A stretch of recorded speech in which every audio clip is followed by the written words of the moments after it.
Hello friends, आज की video में हम लोग बात करने वाले हैं भ्रूण कोश के बारे में। इससे पिछले वीडियो में हमने जो भी लैंगिक जनन करने वाले पुष्पी पादप होते हैं सभी का डिटेल जान ली। अब हम भ्रूण कोश जो मादा में युग्मकोद्भिद होता है, जो फीमेल का गैमीट्स होते हैं निर्माण करने वाले, उसके बारे में भ्रूण कोश के बारे में हम लोग अध्ययन करेंगे। ठीक है, तो भ्रूण कोश का सबसे पहले संरचना का वर्णन अगर करने आपको कहेगा, आपको भ्रूण कोश का क्या बनाना है, संरचना बनाना है। कैसे बनेगा भ्रूण कोश का संरचना, आप यहाँ पर सीखिए भ्रूण कोश का संरचना कैसे बनता है। सबसे पहले भ्रूण कोश की संरचना बनाने के लिए आपको ध्यान देना होगा कि इस प्रकार से आप ऐसी संरचना ऐसे खींच लेंगे। ठीक है, इस प्रकार से ऐसे खींच लेंगे। ये दिखाने का मतलब, ये तीर दिखाने का मतलब ये बीजांड द्वार है, ऊपर की तरफ बीजांड द्वार दिखा रहा है ना, ये याद रहने के लिए बीजांड द्वार है, ये आपको याद रखना है। ऐसे करने के बाद आपको जो है एकदम आसानी से यहाँ पर जो है ऐसे इस प्रकार से बना दी। यानी हम यहाँ पर बनाए हैं 3 सेल बनाए हैं, 3 सेल बनाए हैं, 3 कोशिका, एक ये बड़ा कोशिका, एक फिर बड़ा कोशिका, फिर एक बड़ा कोशिका है, यानी 3 सेल है और ये केंद्रक है। ठीक है, 3 सेल है, केंद्रक 3 है। इसके बाद यहाँ पर ये बात है, यहाँ पर ऐसे झिल्ली जैसे, ऐसे झिल्ली जैसे तंतु जैसे संरचना पाई जाती है, तंतु जैसे संरचना यहाँ पर पाई जाती है। ठीक है, ऐसे कर देना, एकदम आसान। ठीक है, आसान बना दिए। इसके बाद जो है आपको क्या करना है, एकदम आसानी से और क्या करना है, आपको थोड़ा सा और यहाँ जो है ऐसे करके 3 और बना देना है। इससे क्या फायदा मिलेगा, इससे फायदा ये मिलेगा, यहाँ पर 3 केंद्रक वाला फिर क्या किए, बना दिए, 3 बना दिए। ठीक है, इसके बाद आपको एक और प्यार से छोटा सा चीज बनाना है, बीच में 2 केंद्रक एक साथ करके ऐसे कर देना है। ठीक है, ऐसे कर देना है। अब ऐसे करने के साथ और आप थोड़ा सा अगर मेहनत करना चाहते हैं तो ये इस प्रकार से ऐसे संरचना ऐसे कर दीजिएगा।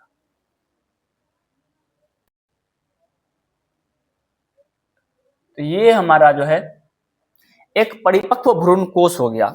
अब नामकरण लिखना है, ध्यान से देखिए, नामकरण लिखना एकदम आसान होता है, नामकरण करना है ना। तो आप यहाँ देखिए, ये जो ऊपर देख रहे हैं, जो हमारा बीजांड द्वार की तरफ ये जो 2 बड़े बड़े कोशिका देख रहे हैं, ये 2 जो देख रहे हैं, इसको हम लोग किस नाम से जानते हैं, कहेंगे सहायक कोशिका के नाम से जानते हैं। किस नाम से, सहायक कोशिका के नाम से जानते हैं, सहायक कोशिका। सहायक कोशिका क्या होता है, एक होता है, सहायक कोशिका क्या होता है, एक होता है। इस प्रकार ये जो आप देख रहे हैं इसको हम लोग अंड कोशिका कहते हैं, अंड कोशिका कहते हैं। अंड कोशिका कितने होते हैं, अंड कोशिका कितने होते हैं, एक होते हैं। ये जो आप देख रहे हैं, ये जो 3 कोशिका देख रहे हैं आप, ये जो 3 कोशिका आप देख रहे हैं, इसको हम लोग प्रतिवयासांत या प्रतिमुखी कोशिका कहते हैं। प्रतिमुखी कोशिका कितने होते हैं, 3 होते हैं। और ये जो आप बीच में देख रहे हैं इसको हम लोग केंद्रीय कोशिका कहते हैं। क्या कहते हैं, केंद्रीय कोशिका। ये कै गो कोशिका होते हैं, एक होते हैं। तो आप यहाँ गौर से देखिए, गौर से आप ये देखिएगा, केंद्रीय कोशिका एक होते हैं। तो एक जब होते हैं, आप गौर से यहाँ पर देखिए, आप ये देखिएगा कि 1 2 अच्छा, एक सहायक कोशिका, सहायक कोशिका 2 हुआ ना, सहायक कोशिका 2, सहायक कोशिका 2 हुए। ठीक है, तो सहायक कोशिका 2, अंड कोशिका एक 3, और फिर केंद्रीय कोशिका एक 4, और प्रतिव्यासांत कोशिका कितना, 3। तो कुल मिलाकर के 7 कोशिका होते हैं। कितने कोशिका होते हैं, 7 कोशिका होते हैं। गौर से देखिए, प्रत्येक कोशिका में एक केंद्रक होते हैं। सहायक कोशिका में भी एक केंद्रक है और अंड कोशिका में भी एक केंद्रक है। प्रतिव्यासांत 3 कोशिका में 3 केंद्रक है, 3 3 6 केंद्रक हो गया। केंद्रीय कोशिका को गौर से देखिए, इसमें 2 केंद्रक नजर आ रहा है, 2 केंद्रक क्या ये होते हैं, कुल मिलाकर के 8 केंद्रक होते हैं। एक परिपक्व भ्रूण कोश में 7 कोशिका और 8 केंद्रक होते हैं, 7 कोशिका और 8 केंद्रक होते हैं। क्लियर है बात, 7 कोशिका और 8 केंद्रक होती है, ये बात है। इसी बात को हमको क्या करना है, लिख देना है, जो आपको परीक्षा में पूछा करता है। ठीक है, परीक्षा में क्या करता है, पूछा करता है। चलिए, कहेंगे एक परिपक्व, क्या बोलेंगे, एक परिपक्व, एक परिपक्व भ्रूणकोश, एक परिपक्व भ्रूणकोश सात कोशिकीय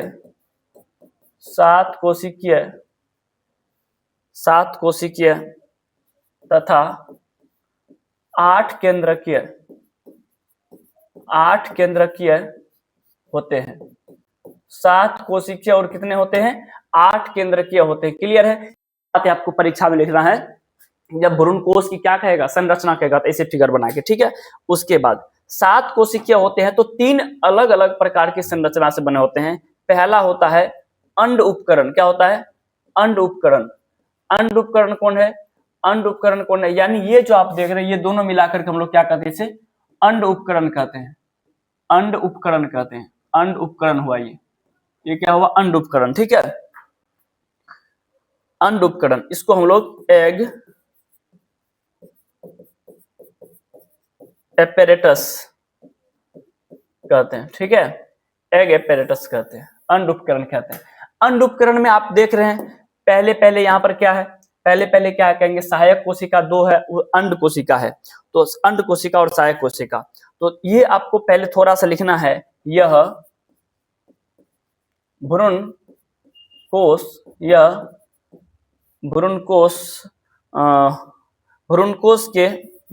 के ये बीजांड द्वारीय, क्या बोलेंगे? बीजांड द्वारीय, भ्रूणकोश के बीजांड द्वारीय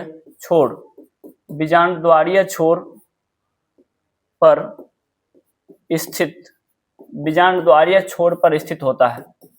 कहाँ स्थित होता है? कहेंगे बीजांड द्वारीय छोर पर स्थित होता है, ठीक है। बीजांड द्वारीय छोर पर स्थित होता है। इसमें आप यदि देखिएगा तो सबसे पहले आपके पास आएगा कौन सा? अंड कोशिका। अंड उपकरण में पहला कोशिका कौन? अंड कोशिका आएगा, जिसको हम लोग क्या कहते हैं? एग सेल कहते हैं। यही तो मेन चीज है, एग सेल्स कहते हैं, ठीक। एक ही होता है तो सेल कहेंगे, एग सेल कहेंगे, ठीक है। एग सेल होता है। इसके बारे में थोड़ा सा लिखना है। थोड़ा सा क्या लिखिएगा? थोड़ा सा ये लिखिएगा, यह मुख्य मादा युग्मक है। मुख्य मादा युग्मक है जो निषेचन के बाद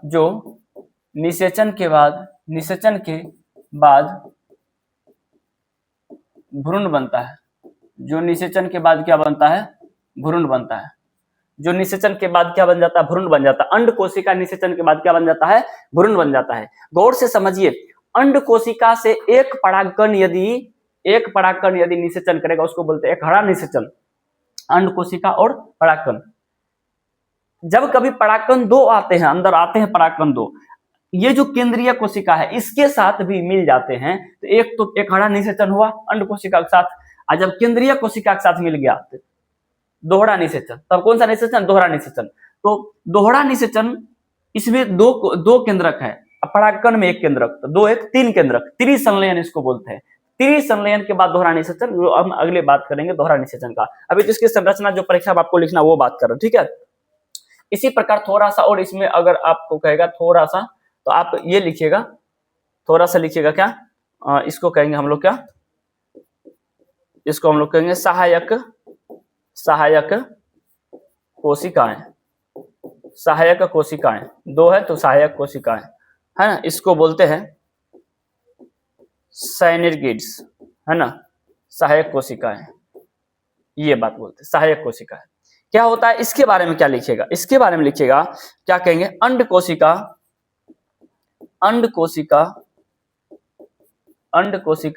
के दोनों ओर, देखिए अंड कोशिका के दोनों ओर 2 सहायक सेल्स पाए जाते हैं। दोनों ओर 2 सहायक सेल्स पाए जाते हैं, है ना। एक इस साइड एक इस साइड पाए जाते हैं। क्लियर है? दोनों ओर 2 सहायक सेल्स पाए जाते हैं, ठीक है। इनमें क्या बोलेंगे? इनमें उंगली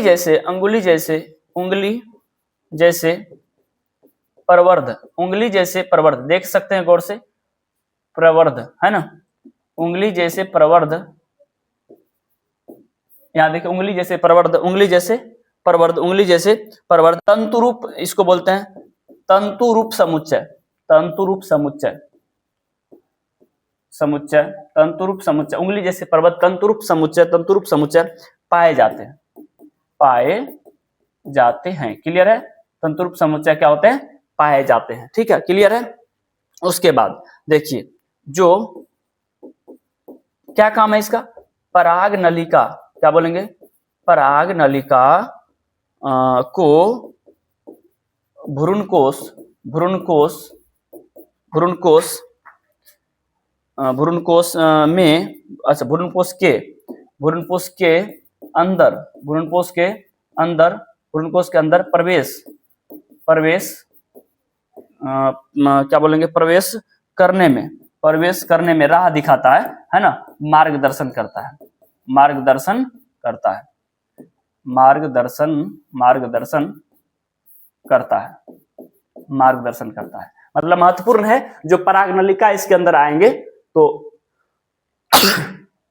इसमें आने में ये क्या करता है, मदद करता है। ये बात आपको यहाँ पर ध्यान में, हमने ये बातें लिखा, यानी इधर का काम हो गया। अब हम इधर का बात करेंगे, फिर बीच का बात करेंगे, इधर का काम होगा ये सब चीजें। अंड कोशिका क्या हुआ, निषेचन के बाद क्या बन जाएगा, भ्रूण बन जाएगा। सहायक कोशिका इसी के साथ पाए जाएंगे, जो हमारा क्या करेगा, भ्रूण, जो भ्रूण कोश में जो प्रवेश करता है वो क्या होते हैं, मदद करते हैं, और ये हमेशा प्राय नष्ट हो जाती है, ये भी आपको ध्यान में रखना है।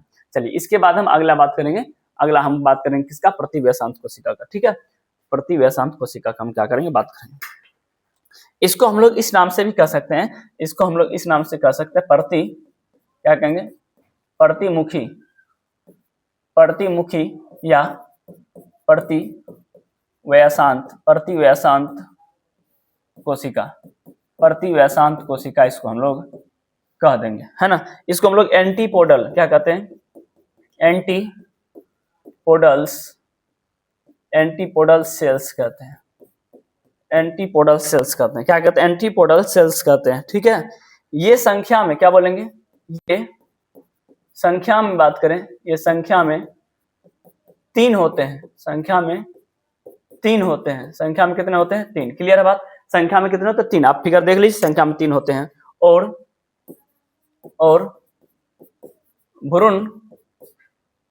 भ्रूणकोश, भ्रूणकोश की किस भाग तरफ, नीचे तरफ, नीचे निभागीय भाग होता है, चेलाजा भाग होते हैं। भ्रूणकोश के निभागीय, निभागीय चेलाजा, चेलाजा निभागीय छोर पर, निभागीय छोर पर, निभागीय छोर पर क्या होते हैं, स्थित होते हैं, निभागीय छोर पर स्थित होते हैं, निभागीय छोर पर स्थित होते हैं। क्लियर, निभागीय छोर पर क्या होते हैं, स्थित होते हैं। चलिए इनका मुख्य कार्य क्या है, पोषण प्रदान करना। क्या कहेंगे, क्या है इसका मुख्य, मुख्य कार्य, मुख्य कार्य पोषण में सहायक, पोषण में, पोषण में सहायता, पोषण में सहायता करना है। इसका मुख्य कार्य क्या है, पोषण में सहायता करना, है ना, पोषण में सहायता करना। ये क्या होता है, यह प्रायः निषेचन के बाद, निषेचन के बाद क्या होते हैं, नष्ट हो जाते हैं, नष्ट हो जाते हैं। निषेचन के बाद क्या होते हैं, नष्ट हो जाते हैं। ये बात आपको ध्यान में रखना, प्राय निषेचन के बाद क्या हो जाएंगे, नष्ट हो जाएंगे। क्लियर है बात। ये चीजें किसके बारे में, प्रतिमुखी या प्रतिव्यसांत कोशिका के बारे में हमने लिखा। चलिए अब आपका तीसरा रहेगा, जिसको हम लोग बोलेंगे केंद्रीय, केंद्रीय कोशिका, केंद्रीय कोशिका, है ना, एक ही होते हैं। इसको सेंट्रल, सेंट्रल सेल कहते हैं, सेंट्रल सेल कहते हैं, केंद्रीय कोशिका कहेंगे। कौन सा कोशिका, केंद्रीय कोशिका में से कहेंगे। यह ऐसे याद रखिएगा, 2 केंद्र का तो बड़ा तो होगा ही। यह भ्रूणकोश, यह भ्रूणकोश का सबसे, भ्रूणकोश का सबसे बड़ी कोशिका है। भ्रूणकोश, भ्रूणकोश का क्या है, सबसे बड़ी कोशिका है। भ्रूणकोश का क्या, सबसे बड़ी कोशिका है। क्लियर, सबसे बड़ी कोशिका, क्योंकि 2 केंद्रक है तो सबसे बड़ी कोशिका। अच्छा, जो यह कहाँ स्थित होते हैं, कहेंगे भ्रूणकोश, यह भ्रूणकोश के मध्य में, भ्रूणकोश के मध्य में स्थित होते हैं। भ्रूणकोश के मध्य में क्या होते हैं? स्थित होते हैं। क्लियर है बात? भ्रूणकोश के मध्य में, देख लीजिए फिगर, भ्रूणकोश के मध्य में क्या होते हैं? स्थित होते हैं। ठीक है, भ्रूणकोश के मध्य में क्या होते हैं? स्थित होते हैं। चलिए, इसके बाद इसमें और बात करें, इसमें क्या बोलेंगे? इसमें दो ध्रुवीय केंद्रक होते हैं। कितने केंद्रक होते हैं? 2 केंद्रक होते हैं। कितने केंद्रक होते हैं?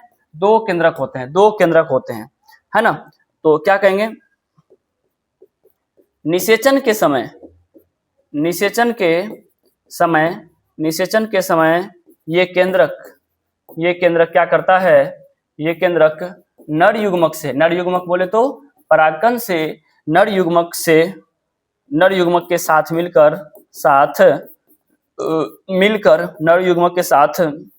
मिलकर भ्रूणपोष, बहुत इंपॉर्टेंट है, भ्रूणपोष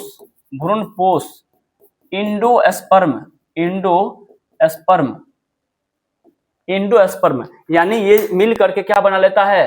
भ्रूणपोष बना लेता है। कौन बनाता है? भ्रूणपोष का निर्माण, भ्रूणपोष का क्या करता है? निर्माण करता है। भ्रूणपोष का निर्माण करता है। तो भ्रूणपोष किससे बनता है?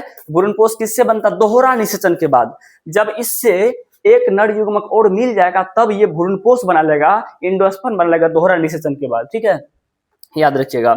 इसके बाद तो क्या बोलेंगे? अच्छा, भ्रूणपोष क्या करता है? भ्रूणपोष क्या करता है? जो हमारा बना था भ्रूण, जो हमारा बना था, कौन सी भ्रूण बना था अंड कोशिका, इसको पोषण प्रदान करता है। जो विकासशील, क्या बोलेंगे? जो विकासशील भ्रूण को क्या करता है? पोषण प्रदान करता है। विकासशील भ्रूण को क्या करता है? पोषण प्रदान करता है। क्लियर है बात? इस तरह क्या बोलेंगे? इस तरह एक परिपक्व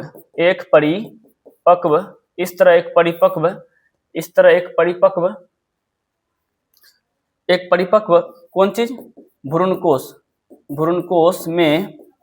भ्रूणकोश में 7 सेल्स तथा 8 केंद्रक, है ना, न्यूक्लियस होते हैं। ठीक है, कैसे? अब आपको फिर से हम याद दिला देते हैं। याद कीजिए 3 कोशिका था अंड उपकरण में। किसमें? अंड उपकरण में कितने कोशिका था? 3 कोशिका। कौन कौन सर? 2 सहायक कोशिका, एक उत्तर सहायक, फिर एक क्या था? सहायक, है ना, फिर एक क्या था? अंड। तो ये अंड उपकरण में 3 कोशिका, अंड उपकरण में कितने कोशिका? 3 कोशिका प्लस 3 प्रतिमुखी, 3 कौन?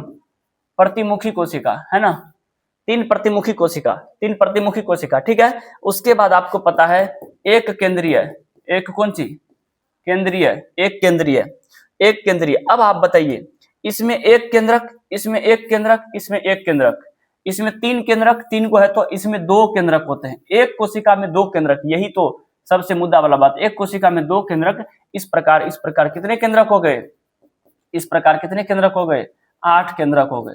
8 केंद्रक। इस प्रकार कितने केंद्रक? 8 केंद्रक। कोशिका क्या गो? 7 गो। केंद्रक क्या गो? 8 गो। क्लियर है बात? केंद्रक क्या गो? 8 गो। कोशिका क्या गो? 7 गो। ठीक है, इस प्रकार एक परिपक्व भ्रूणकोश 7 कोशिकीय 8 केंद्रकीय होते हैं। क्लियर बात? 7 कोशिकीय 8 केंद्रकीय होते हैं। ये बात हमने लिखा और ये 5 मार्क का क्वेश्चन पूछा करेगा। क्लियर बात? क्लियर है कि नहीं बताइए? धन्यवाद। तो अगले वीडियो का इंतजार कीजिए। अगले वीडियो में हम लोग जो दोहरा निषेचन है उसको क्लियर करेंगे और परागण सबसे पहले सीखेंगे। परागण महत्वपूर्ण, परागण के बाद हम लोग दोहरा निषेचन जानेंगे। ठीक है, धन्यवाद, नमस्कार।